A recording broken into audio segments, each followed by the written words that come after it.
بسم اللہ الرحمن الرحیم۔ السلام علیکم ورحمۃ اللہ وبرکاتہ۔ حضرت اسماء بنت ابی بکر رضی اللہ تعالی عنہا کا قبول اسلام۔ حضرت اسماء حضرت ابوبکر صدیق کی صاحبزادی ہیں۔ حضرت زبیر بن العوام سے نکاح ہوا۔ اپنے شوہر کی طرح انہوں نے بھی قبول اسلام میں سبقت کی۔ ابن اسحاق کے قول کے مطابق ان کا ایمان لانے میں 18واں نمبر تھا۔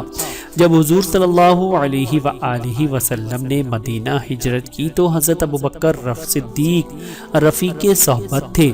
آپ دوپہر کو ان کے گھر تشریف لائے اور ہجرت کا خیال ظاہر فرمایا۔ حضرت اسماء نے سفر کا سامان کیا۔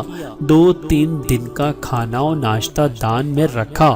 نطاق سے اس کی عورتوں کمر میں لپیٹتی تھی، پھاڑ کر اس سے ناشتہ دان کا منہ باندھا۔ یہ وہ شرف تھا جس کی بنا پر آج تک ان کا ذات الناطقین کے لقب سے یاد کیا جاتا ہے۔ حضرت ابوبکر صدیق ہجرت کے وقت کل روپیہ 7 لے گئے تھے۔ ان کے والد ابو قحافہ کو معلوم ہوا تو بولے کہ انہوں نے جانی و مالی دونوں قسم کی تکلیف دی۔ حضرت اسماء نے کہا وہ کثیر دولت چھوڑ گئے ہیں۔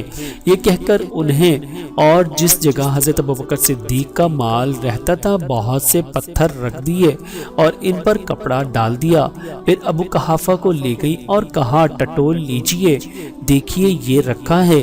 ابو قحافہ نابینا ہو گئے تھے، اس لیے مان گئے اور کہا کھانے کے لیے بہت ہے۔ حضرت اسماء کا بیان ہے کہ میں نے صرف ابو قحافہ کی تسکین کے لیے ایسا کیا تھا اور نہ وہاں ایک حبہ بھی نہیں تھا۔